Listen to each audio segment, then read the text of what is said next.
Salam everyone and welcome to the forum. This is a show where we talk about relevant issues that affect our everyday lives, but we talk about it from our perspective. It's always important to see how different people see it, so maybe we approach things differently. Perhaps you might be able to relate to me, but other people might not. And that's why it's important to know how to talk to one another. Today we're going to talk about a very important issue that we do deal with every day, and that's the concept of dawah. Now, if you don't know what dawah means, it's inviting other people to Islam. Now, is there a right or wrong way of inviting people to Islam? We're going to find out today. And at the end of the show, we'd definitely like you to submit your ideas, your opinions, or your questions to our Facebook and our Twitter. Anyway, as I get started, I really want to pull from the opinions that you guys have. Is there a right or wrong way to invite people to Islam? Can we be overbearing? Do we approach them in a very soft and easy manner? What do you guys think? Darian, you want to go to get started? Guess so. That was an interesting topic, and I guess I feel kind of strongly about how we approach it. And if you look at other religions, people sometimes they go door to door, they go knocking on houses and say, hey, like, do you want to learn about, my religion, whatever it is. And Islam, I guess, I don't know if it promotes that or not, but I've never seen them go door to door. But I've seen people maybe at public locations set up booths and try to like spread the message and answer questions that people want. And that's all fine and well to a level. Personally, I feel that if you just carry yourself in a proper manner and just be a good person while being Muslim, then I think that's probably the first step. I think one of the best pieces of advice I ever got about dawah was to just be a humble reminder of Islam to others. You don't necessarily have to go around, forcing things down people's throat. I don't think that approach ever works. But just as Darian was saying, just to display maybe through your character, your personality, traits that people who don't know Islam will come to know Islam because of you, which would be great. I think when it comes to the term dawah, and I've seen it especially on my university campus, and people think, okay, dawah, we need to go convert the world. That's not our message. Even, that's not our job. The concept I notice, especially on university campuses of dawah, is constantly that we need to convert people. And, even if you look within the Quran, that's not our job, and it wasn't the Prophet's job either. It was just his job to spread the message. Obviously our ultimate goal or our ultimate desire is that everyone would be Muslim because we believe this is the right path, and just because we care about humanity, we want what's best for them. But our role as Muslims is not to go convert people, but it's to be able to offer the opportunity for people to ask, the people that are curious, and to offer the opportunity to, change the mentality of people that hate Muslims, because oftentimes we are, misperceived by other people because of what's going on in the media. So I think the most important thing is when you go after dawah, it's not with the intention of converting them, because I know for me, if someone was to approach me and I know they're trying to convert me, right away my defenses are going to be up, and I'm not going to listen to anything that they say, no matter how legitimate it is that they're saying. Yeah, that's true, and that's kind of the problem that we run into. And sometimes I'll hear it from both ends. All right, so do we go and we try to spread the message of Islam, or are we trying to make people aware of the message of Islam? Or are we just trying to, dispel all the ridiculous media that perhaps Islam has gotten? And I think it just kind of all depends on what we're trying to do. I know in my everyday life, typically I'll get questions about Islam. Not because people are necessarily curious about becoming Muslim. Sometimes perhaps that might be what happens, but I don't think that should be the intention. I honestly think Islam is such a beautiful religion if understand truly that the message is unbearable to, or I'm sorry, it's difficult to not see it. It can get distorted though if a person does approach it negatively. I mean, they'll be like, oh hey, we're going to talk about the doom and gloom and the things that will happen. And typically, I think as far as religious people in converting go, that's what we see day to day. It's like, oh, if you don't do this, you're going to go to hell. One thing that's important also is to remember that Islam is just a long line of religions that came down preaching the same message. And that would be a really great way to try to relate to others. because we know even in the Quran that Prophet Abraham, also received the same message of Islam, the same as Prophet Muhammad. From all the 124,000 prophets, some of them did receive new revelation, as we know, like in the Torah and the Bible and the Quran, but they were all spreading essentially the same message, which is submission to the will of Allah. And that's really just, some of the ideas of Islam, rather than getting mixed up into the cultural nuances of it, or some of the more difficult aspects, I think would be a great approach. And I think, kind of going off both of what both of you said, you have to approach the person in a specific way. You have to find a common ground, because often what I find is Muslims going, you're not Muslim, and you need to pray 5 times a day, you need to fast. And this even goes to people who are already Muslim but aren't really within the religion because of, whatever kind of upbringing they had or whatever kind of experiences they had. So you have to approach them with the basics. And the basic and the most important fundamental aspect of Islam is Tawheed, the oneness of Allah. And that concept in and of itself isn't just one God. There's, branches of Tawheed, and there's different understandings. And if you don't have that understanding, there's no way you're going to pray 5 times a day. There's no way you're going to fast or do anything.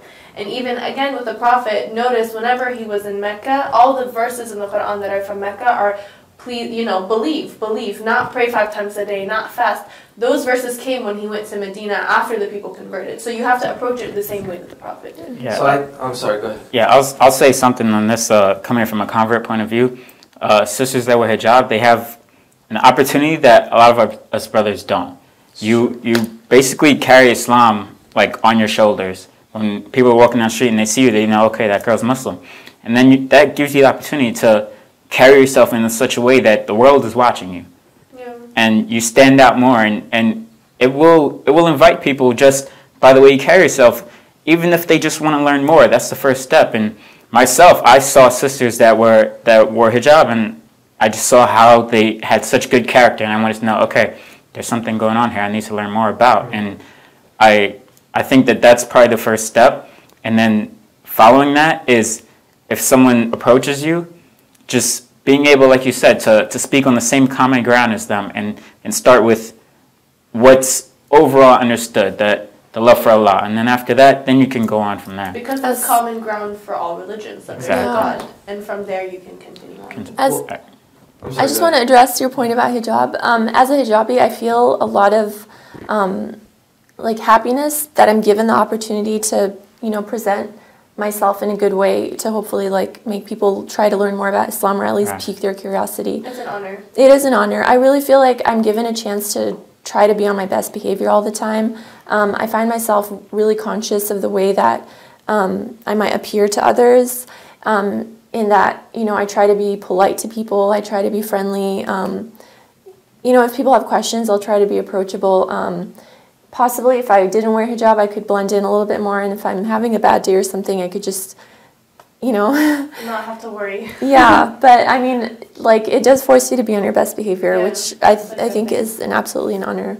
So then it kind of poses the question, what form of dawah are we doing? What sort of invitation are we doing? Because, again, you have one where you're approaching it purely to invite people to Islam, to understand what Islam is and perhaps how to change their life with it. And then 2, in our situation, we have this problem with negative press or negative ideas about Islam. So what's more important in this situation? Are we approaching it from both ends? Do we kind of create a hybrid of both and allow for Islam's natural beauty to attract people to it? Try to provide the best example? I mean, what do you guys think?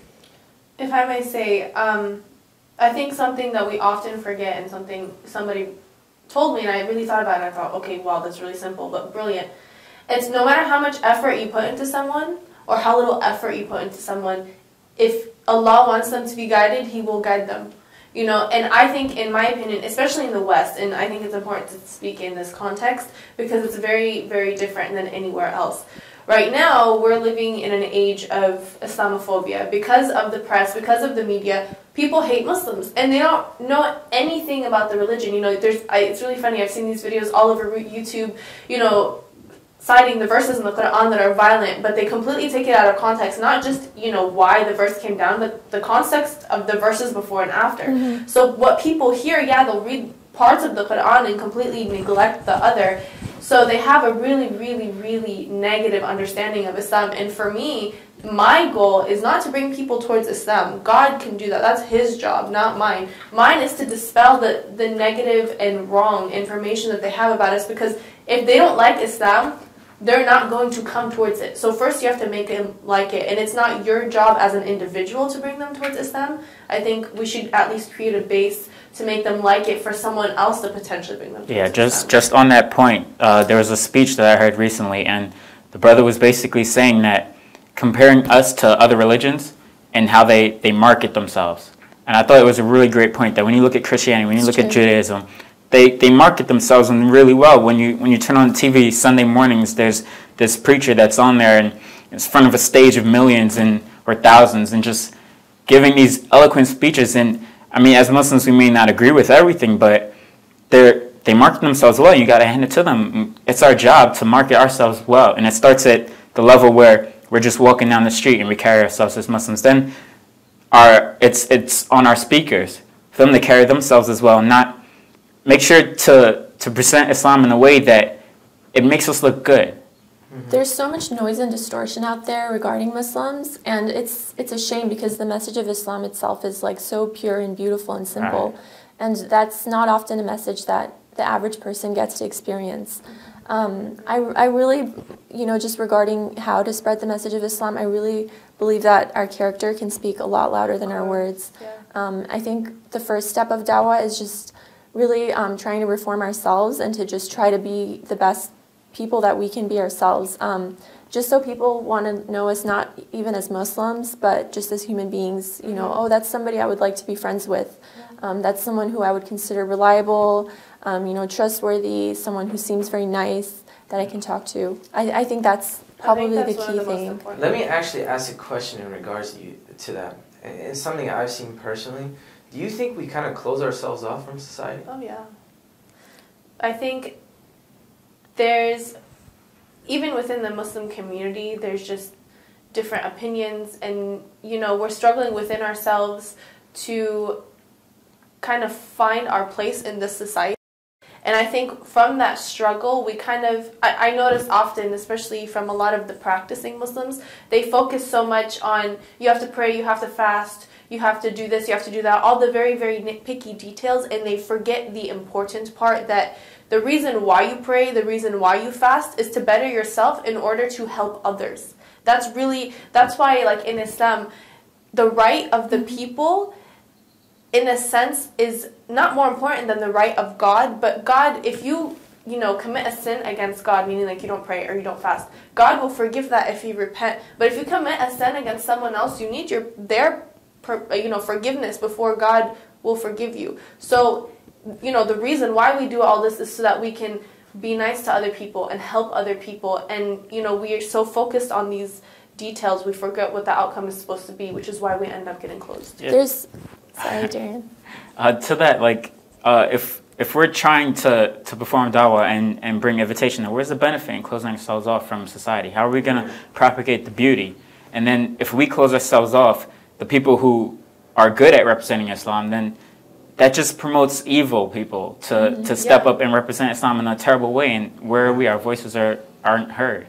And people don't see that. And that's what's happening right now. Exactly. We're so busy fighting with ourselves and fighting with other Muslims that it's the crazy people that are getting all the attention. It's the crazy people that are putting in the most effort, when it should be us, the normal Muslims, the ones that are actually putting in effort to practice the religion the way it's supposed to be practiced. Yeah. And we're too busy focusing on nitpicky things that, in the whole of things, aren't important. Clearly, prayer is extremely important, but you're kind of ignoring what the effort and the purpose of prayer is. I mean, not to take away from any of that stuff. Obviously, we're not sitting there saying that, this is less important than the other. The idea is, though, that, if we're practicing, there's a goal as to what we're trying to get to. Why are we practicing? Why do we do these things?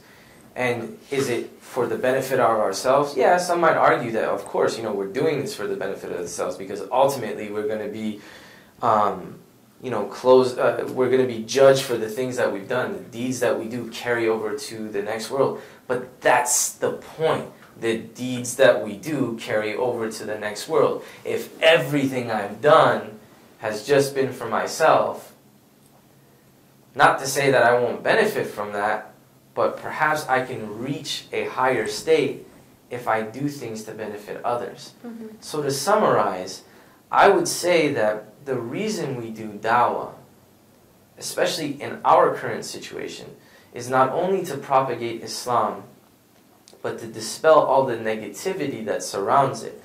And if we don't say something, then someone else will. And perhaps the way that they approach it won't be correct. That's why it's important for us to learn as much as we can, understand perhaps the perspective that other people see us from, and try to disassemble it from their perspective, and put together the right image of Islam. And I think when we do that, the message then will carry itself, and the true beauty of Islam will flourish. Thank you for joining us on the forum. Discussions like these are really important, and that's why it's important for us, for you to submit all your opinions, any questions, or any thoughts that you have on our discussions. And hopefully something that we can do is improve on what we're talking about, use some of your ideas, and address some of your questions. Visit us on Facebook and follow us on Twitter. Thank you, and Assalamu alaikum.